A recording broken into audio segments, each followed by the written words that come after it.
But I do want to end this by talking about a guy that has been a major talking point on this channel since he was a draft prospect, and that is Scoot Henderson. Now, admittedly, I was rather high on Scoot entering the NBA. He has the highest point guard, pure point. I evaluated Luka as a two guard at the time, but like, it's talking like if I evaluate as a point guard, like Scoot is one for me. That could be subject to change in the future. We'll see. But regardless, one of the 5 to 8 best prospects I've evaluated since 2016. He was special. Would you ignite like his feel, the athleticism, just how beyond his years he was for his age. I had him as a clear cut number 2 pick going into that draft. I thought he should have been the number 2 pick. And then his rookie year happened. And, simply put, he was bad, like really bad. Negative 2.8 offensive box score plus minus, negative 2.4 defensive box score plus minus, negative 5.2 estimated plus minus, negative 2.7 estimated wins, had a 48.5 true shooting percentage, averaged 14 points, but historically bad efficiency. He was in the second percentile for turnovers. He shot just 45.1% at the rim, which really shocked me because of how athletic he was and how skilled he was entering the league. And, it wasn't the best, to say the least. Like historically bad. If you compare his rookie profile to a lot of other players, it's not that good. Like, it doesn't look good for his future. Like, that's like Dennis Smith Jr. levels of bad in his rookie year. That's like Emmanuel Mudiay levels of bad in his rookie year. However, this season, while he hasn't been, I would say, like a guy that's taken a major leap. In fact, his scoring numbers have gone down from 14 to just under 13 points per game. I do think he has gotten better this season. A big reason for why he, isn't averaging as many points per game is like his minutes have gone down from 28.5 to 26.7. If you compare per,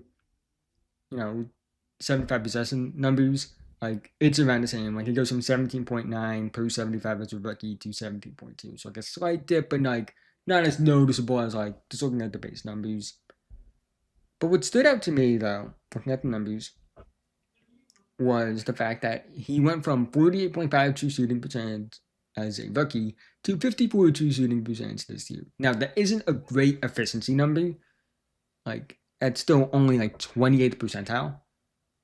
But it is a lot more encouraging than 48.5. Anything under 53, even for a rookie, is concerning. So the fact that he has become way more efficient, I would say, in terms of overall efficiency, is a positive. Again, he's in 53.3% at the rim this season. Again, that's only in the 9th percentile, but that is a legitimate improvement from 45.1%. And, if you told me, like, if he was playing, like, real starters minutes and he was putting up this kind of efficiency, and let's say, we saw minutes increase to, like, 31 minutes per game, he would probably be averaging, like, 15 and 6 assists on, like, 54 true shooting percentage, which still wouldn't be good, but, like, when you combine that with the fact that, like, even though he's still getting negative in terms of, like, offensive box score plus minus, defensive box score plus minus, and EPM, like, it isn't, like, the historically bad that it was, like, his first season. Like, it's just, like, normal bad now. And also, like, he has positive estimated wins this year. He went from negative 2.7 as a rookie to 1.2 this season. But I think, like, when you combine, like, his efficiency going up with the fact that, like, the production going down speaks more to his minutes than like anything else, and the fact that Chauncey Billups like has a tight lease on on him, and I think like it's kind of detrimental to his development. But at the same time, I also look at him and I'm like, okay, even though like the minutes have been inconsistent, like he doesn't start all the time, like he doesn't know like what he can and can't do, like because of the lease that Billups has on him. He's still producing. Like he'll have stretches like last season as a rookie where it's like if he had a bad game, like it would affect him for a long time. But like he's shown an ability to bounce back from a bad game this year, and I think he's starting to understand the process more, and that's really important when you look at a young player. It's like, okay, do they understand like this is a process? And I think Scoot is starting to understand that. Now he still has a long ways to go. I'm willing to admit that. Like this isn't me saying, oh, like now I think like he's back on track to being the guy that I thought he would, which is like an all NBA level point guard. There's still a long way to go. But, you know, there were people talking after his rookie year, like, it was over. There were people talking about him, like, he'll be out of the league, like, before his third year. And there were times it did look like that. Like, his third to the season was rough, to say the least. But I think we can pump the brakes on, you know, he's going to be playing overseas, like, next year. Like, we can pump the brakes on that. I think he's done enough this season for me to believe he can still be a great player. There's still a lot of work that needs to be done. I think the rim processing needs to be better. Like he still is learning about like how he's going to be officiated and how he has to handle contact because of how physical of a player he is.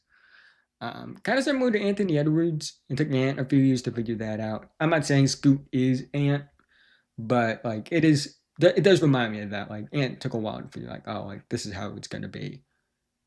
But his 3-point shooting is way ahead of schedule. He's shooting 36.1% on 4.4 attempts per game from three. That's what I predicted for him at his like prime, and he's already at that in year two. I like his shooting mechanics. I like the fact that like he's way more deliberate on tape. He doesn't. It's not like he forces the issue and takes a bunch of bad shots, but he doesn't hesitate as much on tape. That's what I've noticed, and I think that's key for his development long term. And also, again, like I mentioned earlier, the fact that he doesn't hesitate, I think that is so key for what he is as a player and how he's going to develop. The fact that he's not letting like not the most ideal situation in the world affect like his ability to bounce back from things. And he's gonna have stretches where he has bad games. He's gonna have hot streaks. He's gonna have his ups and downs. All young players go through that. But I feel like it took him his entire rookie year to figure out that's how this worked. And this season, I think he's starting to put it together. It's like, okay, like there are gonna be bad nights. There are gonna be nights where the shot isn't falling the way it is, or the officiating isn't going to go the way that I think it should. And I think that if you're Portland, you should be very encouraged by that. Now, I still believe like it's too early to give up on my evaluation of him because like he still does have like special athletic traits. His bursting quickness is up there, like top 3 to 5 in the league. I think, you know, his strength is among the best for point guards in the league. I think his explosiveness as a vertical athlete is among the best in the league. You know, he's starting to figure it out. He still has a long ways to go, but it's a process with point guards. It really is. It takes a few years for these guys. And I'm not saying everyone's going to be Darius Garland or De'Aaron Fox, where it did take them a few years to figure it out. But I wouldn't be shocked if Scoot's like that either. He was like, again, like 19 as a rookie. He's only 21 right now. Like just turned 21. And like he's made real growth in terms of his efficiency. I think he's made real growth in terms of his processing. And I still think like that all-star to all-NBA guy, like that's in the cards. I would say now, like the one thing I would change is like it's more likely he's like all-star good at his best than All NBA good at his best. But like that's a small distinction. Like you can still be All-Star good and make All NBA teams in the right situation. And I like what Portland's building. Like I think Soap is a really fun young player. I like Klingon a lot. Their team, I really hope like jumps in the lottery to get Cooper Flag. Like I think Cooper Flag would be perfect for that team. And I think with Scoot, a lot of it was like they just traded Damian Lillard. Scoot was like the number two guy. Like for a long time, it's Wemby one, Scoot two, everyone else. And what the rookie season Brandon Miller had, with what Amen Thompson's doing now, I think Scoot, like the pressure was on him because like you're supposed to be the Damian Lillard replacement in theory. Like you're the heir apparent. Like, and that's a hard expectation to live up to. Damian Lillard is, in my opinion, the second best scoring point guard ever behind Steph Curry.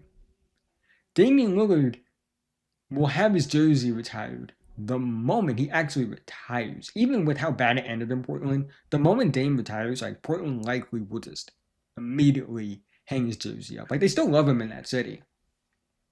He's a legend in that city. And it was a lot to live up to. Do I think he'll be as good as Dame? I don't know. Dame's a first ballot Hall of Famer. Do I still think Scoot can be a star though? Only time will tell, but I wouldn't give up on it yet, and I definitely would not sell stock.